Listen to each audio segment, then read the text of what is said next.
Instead, she lifted a hand and pointed toward the ceiling. Anna followed her gaze. A square panel was set into the ceiling above the bed, the attic hatch. The humming started again. But this time, it wasn't coming from the woman. It was coming from above. Anna took a step toward the door, but the woman's voice stopped her.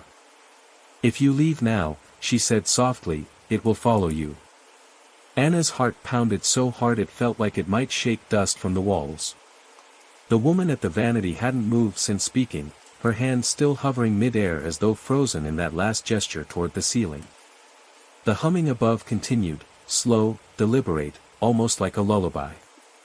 Anna took a step backward, trying to keep her eyes on the woman while also scanning for another way out. The hallway behind her seemed longer now, the shadows heavier. I'm leaving," Anna said, her voice trembling.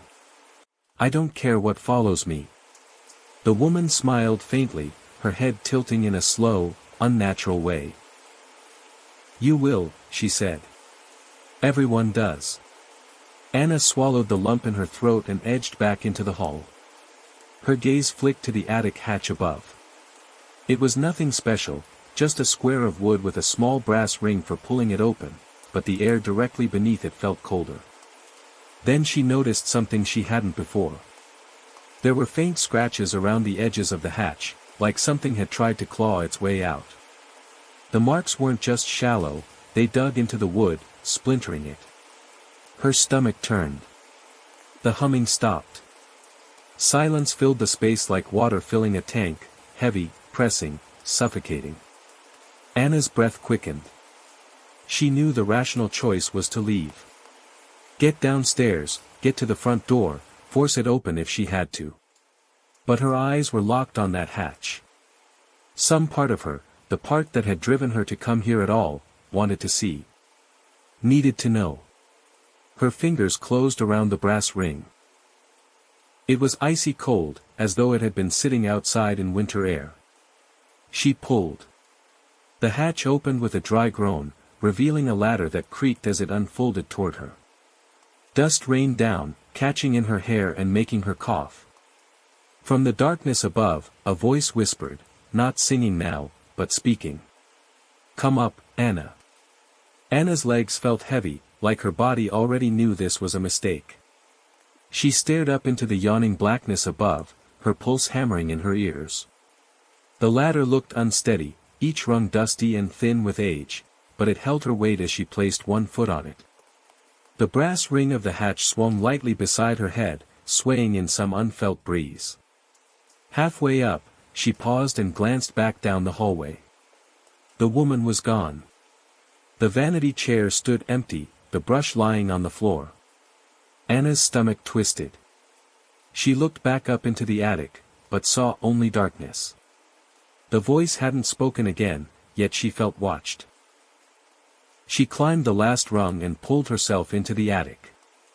The air was different here, colder, yet stale, as though it hadn't been disturbed in years. Her flashlight beam trembled in her hand as she swept it across the space.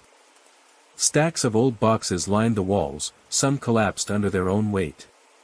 Sheets draped over furniture forms gave the illusion of figures crouching in the corners. In the farthest corner, something shifted. Anna froze, keeping the light trained there. Slowly, the shape resolved into a rocking chair, rocking on its own. The creak was almost rhythmic, like a metronome. Her throat tightened. "Who's there?" she called. The chair slowed to a stop. Something moved behind it. Her light caught on a face, pale, gaunt, and impossibly still. The eyes were wide, but there was no recognition in them, no life. It was like looking at a mannequin. Then it smiled. Anna's breath caught in her throat. She stumbled backward, bumping into a box. The box tipped, spilling its contents across the floor, yellowed papers, a child's shoe, and a small, cracked porcelain doll's head. From behind the rocking chair, the figure spoke. Its voice was the same whisper that had led her here. "You finally came." Anna's flashlight flickered, and for a heartbeat, She thought she saw more shapes moving in the darkness, too many to count, all watching. The light died. The blackness in the attic was absolute. Anna's breath came fast, each inhale sounding too loud in the silence. Her flashlight was dead, her phone battery gone. She was trapped in the dark with them. Somewhere to her left, something shifted, a faint scrape of fabric against wood. Then, from the opposite side, a low exhale, almost a sigh. Her throat tightened. "I can hear you," she whispered, though she wasn't sure why she said it. Maybe to prove to herself she still had a voice. In the dark, soft feet moved across the boards. Not one pair, several. Too light to be an adult's, too erratic to be careful steps. They were circling her.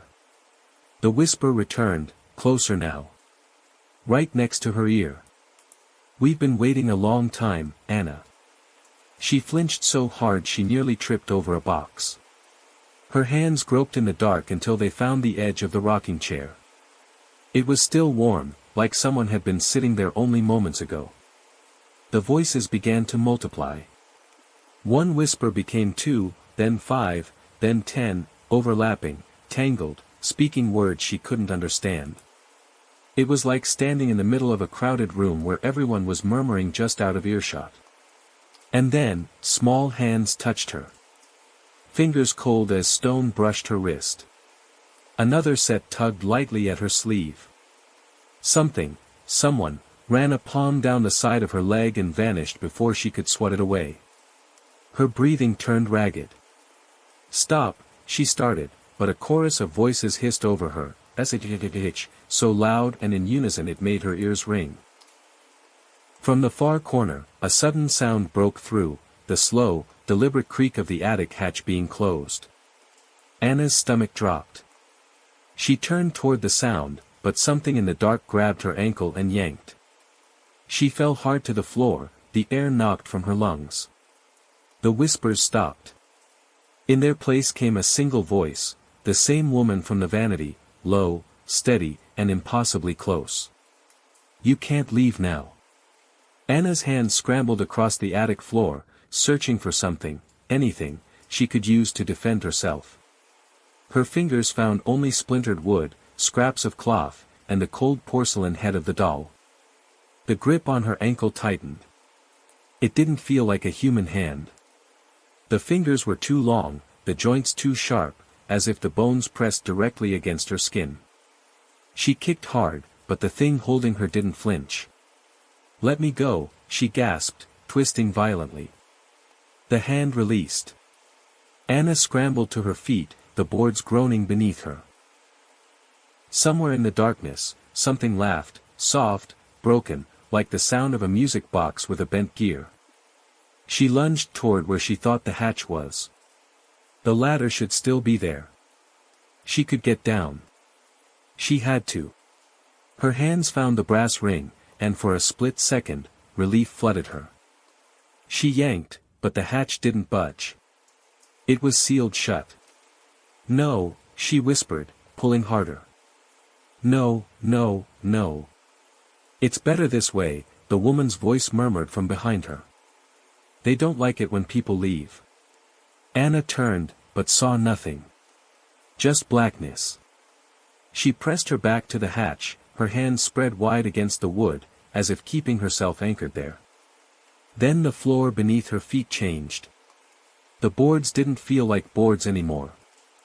They felt soft, like fabric stretched over something that moved when she stepped on it.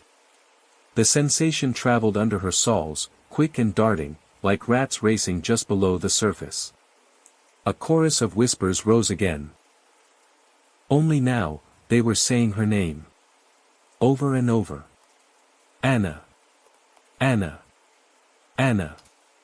Each repetition was in a different voice, some high and childlike, others deep and rasping. She covered her ears, but the sound was inside her head now. Her pulse quickened until she thought her heart might burst. Then something touched her face. Not a hand. Not skin. It was damp, warm, and breathing. Anna's scream caught in her throat before it could escape. The thing touching her face stayed there, unmoving, as if testing her reaction. Its breath came in shallow bursts, and she could feel each one against her skin, humid and sour. She forced herself to speak, her voice shaking. What are you? The whispers fell silent. And then, from only inches away, came a slow, deliberate answer. We're what's left.